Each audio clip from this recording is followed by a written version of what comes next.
రాష్ట్ర ప్రభుత్వం ఏర్పడిన తర్వాత స్వామివారి దర్శనం చేసుకోవాలని ప్రయత్నం చేసిన ఎన్నికలు స్థానిక పరిపాలనలో కాస్త సమయం దొరకకపోవడం వల్ల ఈరోజు స్వామివారిని దర్శించుకున్నాం. రెండు రాష్ట్రాల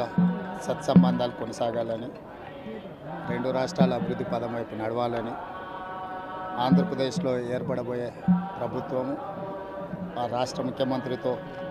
తెలంగాణ ముఖ్యమంత్రిగా సత్సంబంధాలతో సమస్యలన్నిటిని కూడా పరిష్కరించుకొని కలిసికట్టుగా నడిచి రెండు రాష్ట్రాలు అభివృద్ధి పదం వైపు నడిపించే విధంగా ఒకరికి ఒకరు సహకరించుకొని ముందుకు వెళ్ళాలని ఆకాంక్షించను. అదేవిధంగా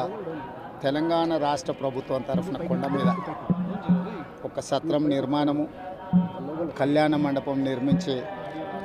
తెలంగాణ నుంచి వచ్చే భక్తులకే కాకుండా దేశం నలుమూలల నుంచి